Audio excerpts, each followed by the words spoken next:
He's a winner, he's a star. He's a prince among men. Always coming way too far. He's a prince among men. He's always right because he knows what's right. Winning is his game, he's always said. He's the best, he's the prince, and he's got the light. And he hasn't let it go to his head. He's a winner, he's a star.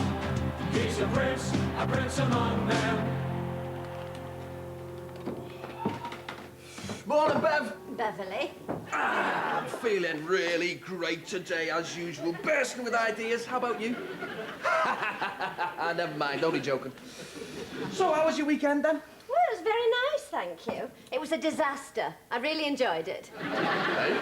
A training exercise for the St. John's Ambulance Brigade. A multiple pile-up involving an oil tanker and the Wilmslow Ladies Guild. I had 2 simulated deaths and 24 serious injuries. It was really good fun. Oh, well, each to his own. Have you got a cold, Sonia? Well, stop sniffing, then. Sonia. Morning, all. Ta-da! The hunter returns from the hill. I don't know, 2 days off and he waltzes in here at this time of the morning with a couple of dodgy birds. Well, this place is just a small part of the bag. Beverly, can you do anything with these? I'm sorry, Mr. Fitzherbert. I think it's too late. They're dead. No, they're for you. You should hang them. Isn't that overkill? She's told you they're dead. You know, Johnny Gascoigne's estate is magical at this time of year. Is it really? Well, lucky Mr. Gascoigne. Lucky Lord Gascoigne. Yep, I've had a marvellous time. Beautiful countryside, amusing chums, plenty to kill. You know, we must have wiped out most of the pheasants in Shropshire. And most amusingly, Shagger shot a beater. What? Shagger Wallace shot a beater. Fella bends down, presents a target, Shagger can't resist. Only winged him, but by golly, you should have seen him run. So, this is how the upper classes amuse themselves, is it? Most weekends, yeah. You lot, you're pathetic. You're just envious of people like Johnny Gascoigne. Blue-blooded, living on an estate. Don't be daft. I grew up on an estate. The Keir Council estate. Anyway, I could buy a place like his if I wanted to. Yes, but you couldn't buy his breeding. Yeah, well, who'd want to do that? People like that don't have breeding. They've got inbreeding. That's why most of them have got no chins. Your chums are just a bunch of overprivileged parasites. I tell you, you'd have to pay me to spend time with them. Yes, well, it does pay you to spend time with them. Or rather, it pays you for me to spend time with them. Last night, just after dinner, when the ladies had retired, Shagger came up with a red-hot tip. Oh, for God's sake. The government intends to give tax concessions to the leisure industry. There's going to be a boom. Well, there you go. I've got a nose for these things. Yesterday, while you were poncing about with Lord Snooty and his pals, I was working. I've had this idea for some time. Theme parks. You know the sort of thing. A few fairground rides, a takeaway tandoori, and you call it the last days of the Raj. Or, don't cut the grass for a while, dress a few blokes up as cavemen, and you call it... The land that time forgot. No, that's Stoke-on-Trent. You call it Bronze Age Britain. Actually, now might be a good time to increase our property portfolio. We need to offload some of the money that came out of Hong Kong. Is there enough to buy a theme park? There's enough to buy Hyde Park, Green Park, and the Peak District National Park, if that's what you fancy. Right. All we need to do is find the right place and the right theme. Come on, Sonia. What is it? What's the matter? It's me and Kevin. We split up. It's all off. Oh, dear. What happened? We had a row about the music in the church. I want the wedding march, and he wants Iron Maiden. That would be most unseemly, entirely inappropriate. That's what I said. But Kevin said at his Uncle Billy's funeral, they had a whiter shade of pale. He says you can have anything you want. Anyway, it led to a real shouting match. He said some very hurtful things. I'm sure you'll sort it all out. Time's a great healer. I hope so, 'cause I need him. Of course you do. We all need someone. No, I need him in his whatsits.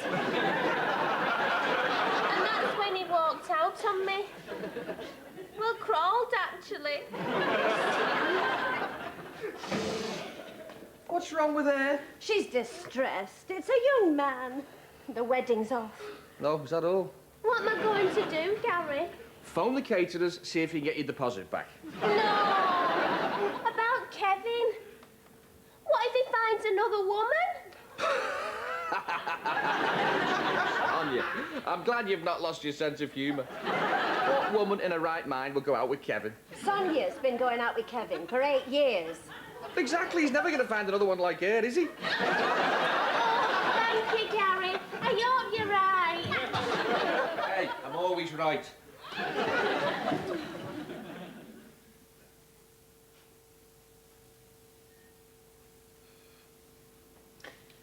This is a fascinating research paper I'm translating. It's very good. It's all about memory. Great. This part is about one's earliest memories. What's the first thing you remember? Hey? What is the first thing you remember? Right. I don't know. I've forgotten. Oh, come on, seriously. I remember when I was at nursery school, right? I was doing this painting. Self-portrait, actually. And I got a prize. They gave you a prize. How lovely. Didn't exactly give me one, but I got one out of the teacher's desk. You stole it. No. I just had to get it myself. I won it all right. I mean, it was a painting of me. Obviously, it was the best. There's one extraordinary case history where the patient has memories not only of being a baby, but of life in the womb. Remarkably, he can remember his own conception, his preconception, even his sperm. You can remember what? His sperm. So, I can remember mine. Everybody had one in the 70s. Used to spend a fortune on me, still do. Not perm. Sperm. Hey, Liesl, do you mind? You're not in Germany now, you know. It's amazing, this. State of the art. What is it? Can do everything. You're talking about memory, okay? This has got memory. On a microchip. And there's not just one chip in here, it's got a whole bag of chips. It cost me 1,200 big ones. You paid £1,200 for a bag of chips? It's me personalised cyber speeder. More computing power in here than there is in Cape Canaveral, and I can put it in my pocket. I can surf the internet if I plug it into the mobile, communicate with anyone. I can do anything with this. What are you doing with it now? I've got a bit of meat stuck between my teeth. That's better. So, there are gazelles, giraffes, camels, okapi, akiosk. What's an akiosk? No, a kiosk. It's where they sell ice cream. Oh, right, yeah. Okay. It says here you got a pair of lions. I've not seen any lions. Oh, no, I see what you mean. No, the golden lion tamarin. Now, they've been trying to breed them here, but without much success. Now, they're over there. Hey, pal. I think you'll find that's a monkey. Lions are much bigger. Yes, you could be right, Mr. Prince. Hey, I'm always right. Okay, a zoo's go. It's not much. It's got a bit of potential, though. I'll take it.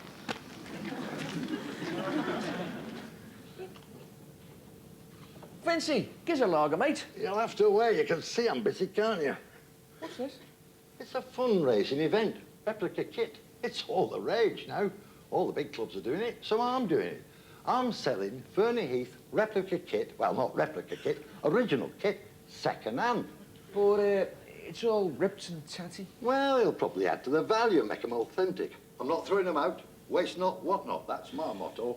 It's like a jumble sale. I'd stick him in the bin if I were you. Well, you would, because you got more money than sense. Yeah? Well, I've got enough sense not to buy one of these shirts, and you'll not find anyone else mug enough to buy one.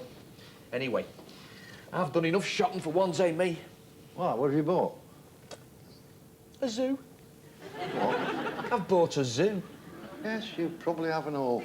Most people would be happy with a cat or a dog, but not you. You have to go and buy the whole flaming menagerie. Well, I can't help it if I'm full of brilliant ideas. I've been reading about you in one of them coaching manuals. Oh, yeah? What does it say? Gary Prince, the most brilliant footballer this country's ever produced. No, not you. I don't mean you. I mean your type. Psychological profiles, it's called. It's got you down to a T. Oh, yeah? What am I, the inspirational leader, the team motivator, the creative genius? No, you're what they call the big-headed bugger. You're always like that, a show-off.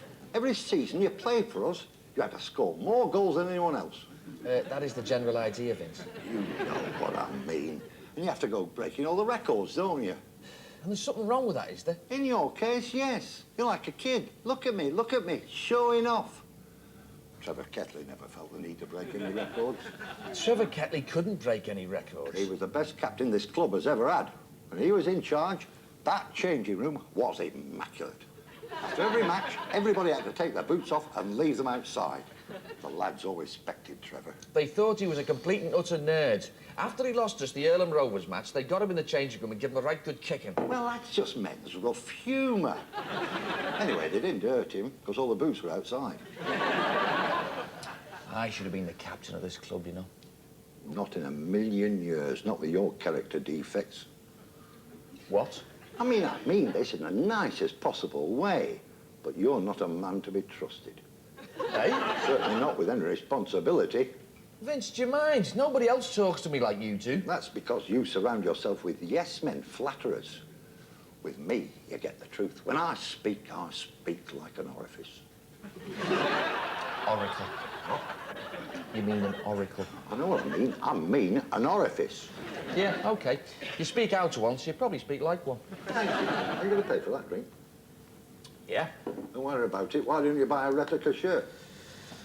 OK, Vince. Thanks. I knew I'd find someone mug enough to buy one. The course of true love never did run smooth, Sonia. I'm not sure I do love him anymore. All relationships have their ups and downs, you know. Do you and Christopher have ups and downs? No, not anymore. I'm very lucky that way. Our marriage is rock solid, despite what happened in Bletchley. Why? What happened in Bletchley? Nothing. Absolutely nothing. Why? What have you heard? Nothing. I'm not saying Christopher hasn't been tempted. He has, of course he has. He may well have been tempted in Bletchley. But he's never been unfaithful. I've never been unfaithful to Kevin. You've probably never been tempted either. No, I haven't. No, I didn't think so. I have. Have you? Oh, yes. The amount of bare flesh I see, working for the St. John's, well, it'd be impossible not to be. But I can control myself. I know how to turn myself off. And how to turn yourself on?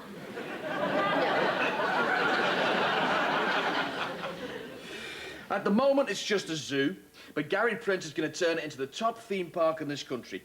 I've had these drawings done, artists' impressions of what it's going to be like. I'm going to get rid of all the cages, let the animals roam about the place, make it much more like it is in the wild. It's a nice idea. Then it'll be more fun shooting them. That's the theme, Dave. Big game world. It's going to be like going on safari. You pay your money to come in, we give you a gun, then you drive around the place and shoot whatever you want. You can't do that. Then, at the end, we total up the bill, and they pay again, depending on what they've shot. I can see this working. You what? People pay a fortune to shoot pheasant or grouse. Exactly. How much more are they going to pay if they can drive around the place and shoot lions or elephants? Is this entirely serious? Not all of it, no. Some of it will be quite humorous. Like the fairground attractions for the kids. Like the sea lions who shoot the balls off. Oh, dear me. Dave, the sea lions are trained to balance the balls on the noses, and the kids shoot them off. Does Liesl know about this? No, why should she? Well, she'll go bananas when she finds out. You know how she feels about animals. Dave, I don't have to seek Liesl's approval for everything I do. This could be big. It will be. Big game world. We could have shops selling all the safari gear. Then as well as souvenirs, you could have, you know, expensive trophies. God, then there's the restaurant potential. We could run it on a sort of pick-your-own-strawberries line. You kill it, we cook it. Hey, nobody is going to kill anything. Thank God for that. Mark, if I let them kill all my animals, they'll be out of business in the first week. No, they're going to shoot them with paint. Do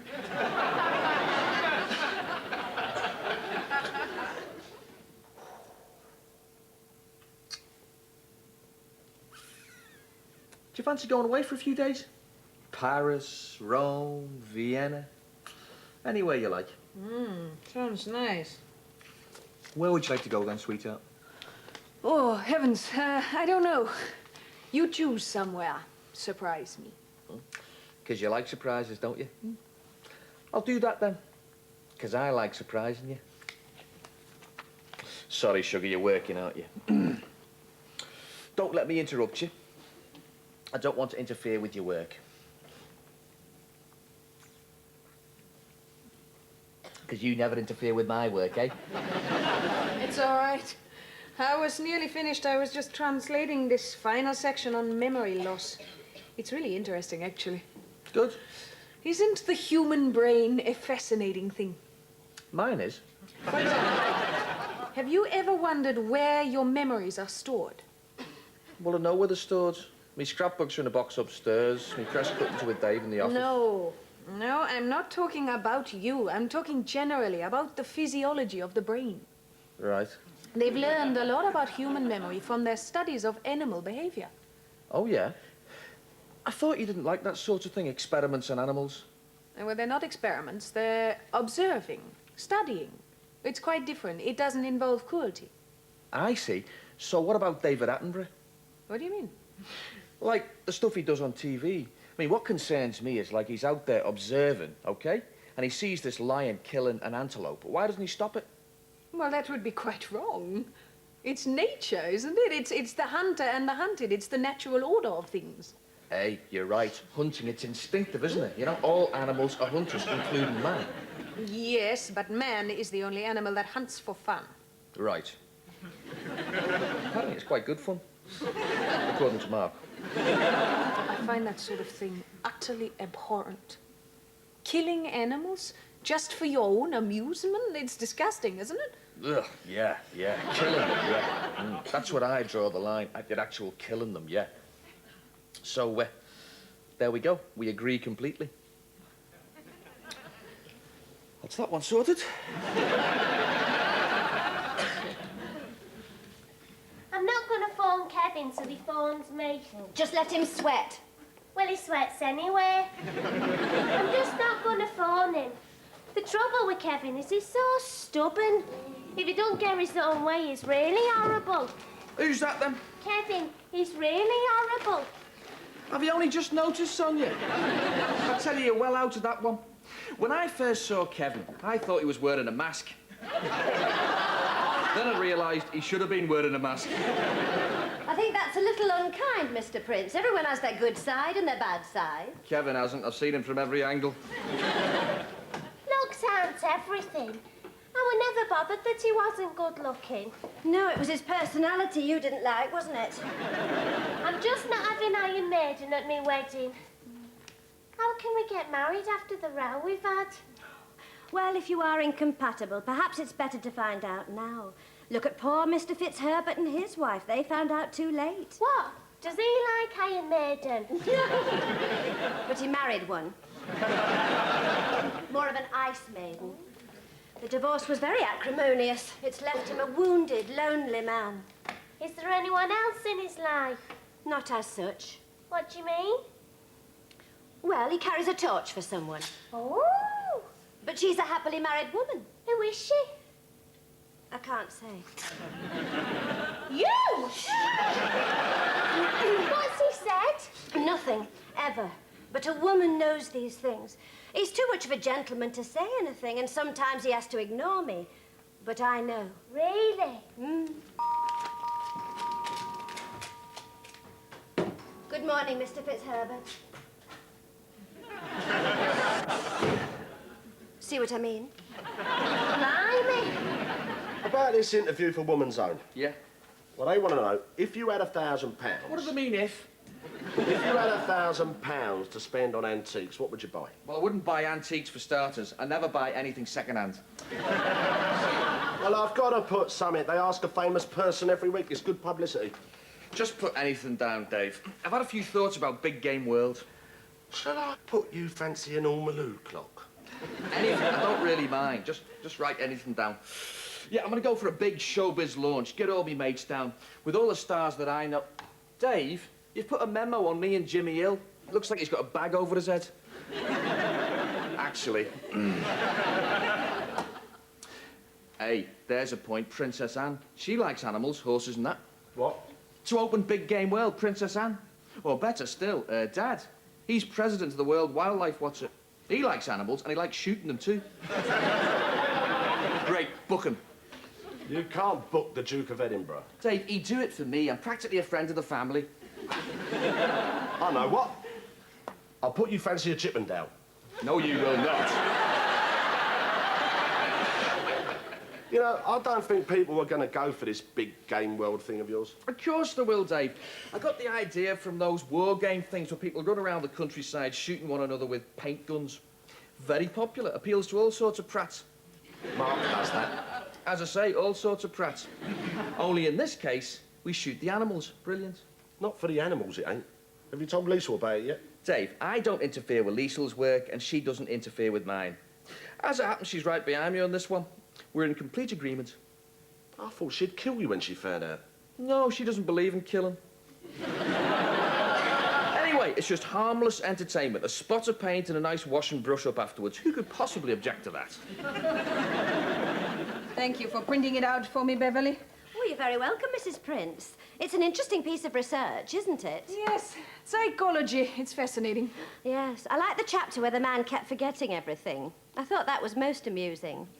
Really? Yes, though when he said he couldn't remember if he was married or not, well, a bit too convenient, if you ask me. No, I think the patient had genuinely lost great areas of his long-term memory. Well, so he said. But I bet you weren't taken in by a story like that, were you, Mrs. Prince? The psychologists seem to believe it. Oh, well, I'm not surprised at that. They'll believe anything. I've met one or two psychologists through my work with the St. John's, and quite frankly, they're balmier than their patients. You think so? I know so. A neighbour of mine has a little boy. A school refuser, they call him. He's just very naughty, won't go to school, deliberately makes himself ill. It must be very difficult for the parents. Oh, yes. They took him to see a child psychologist who was completely taken in, said it was psychosomatic. I mean, anybody with a bit of common sense could have told you it was all in the mind. What that little boy needs is a firm hand. That'd make him pull his socks up. I said as much to his mother. I'm sure she was very grateful. You would have thought so, wouldn't you? But there we are. Anyway. Oh, Beverly. Gary was saying that we might go on a little holiday. Has he asked you to book anything? No, he hasn't mentioned it. Mind you, he's very preoccupied with all his plans for the zoo. What zoo? Oh, well, it's not exactly a zoo.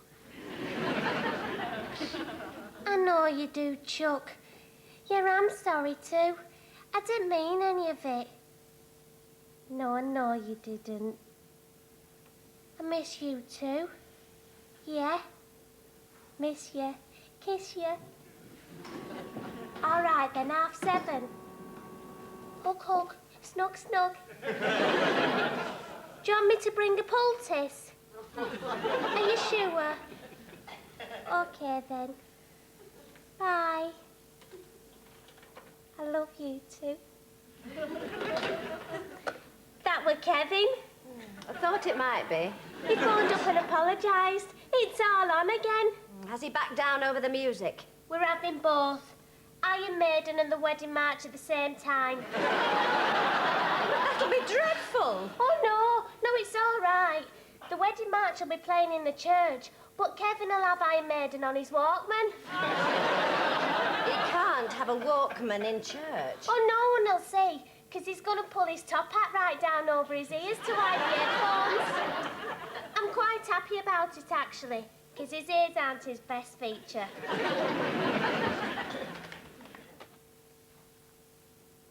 Simply the best, better than all the rest, You're very cheerful today. Yeah, well, I'm busy. I'm always cheerful when I'm busy. Got loads on, big plans. Yes, you never have small plans, do you, Gary? I did once. When? The bonsai trees. I was going to fill 400 acres of Scotland with a forest of bonsai trees. You always have to go one step further than everybody else, don't you? Hey, you're right, Liesl. 2 steps if possible. It's the only way to succeed. If you want something doing, don't talk about it, do it. Do it now. Why do you always want to be better than everybody else? I don't want to be. I just am. Some are born great, some achieve greatness, and some have greatness thrust upon them. Shakespeare. No, I was talking about me, actually. You see, Liesl, in this world, you've got to believe in yourself. Otherwise, no one else will believe in you. It's like I believe in you. And you believe in me, don't you? Sometimes, Gary, I don't know what to believe. I hear you've bought a zoo. Yeah, I have, actually.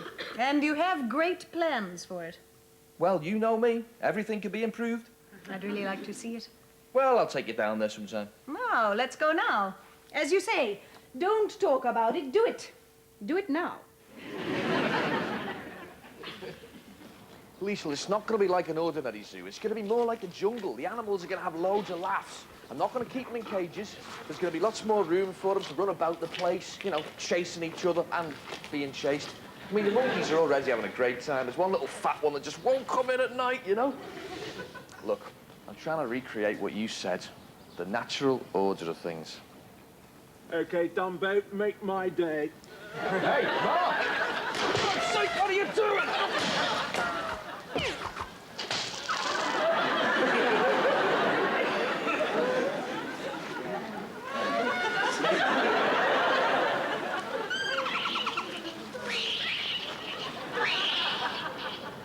Flippin' heck.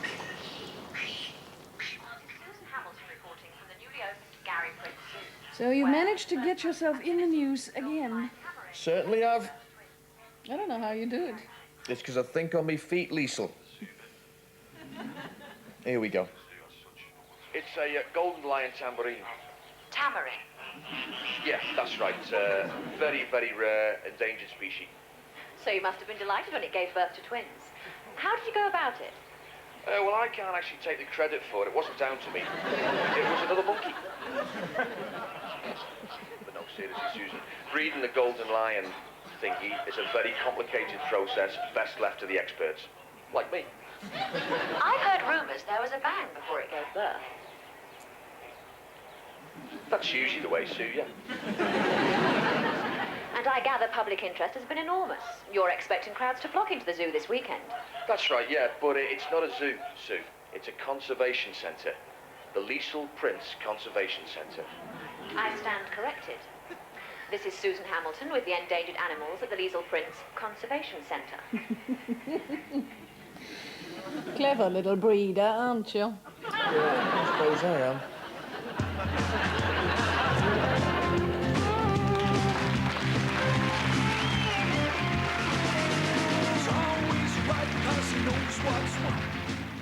Eddie's in a panic, no alimony, no bolly at Fab on BBC Two shortly. Here on BBC One in half an hour, comedy in Bloomin' Marvellous.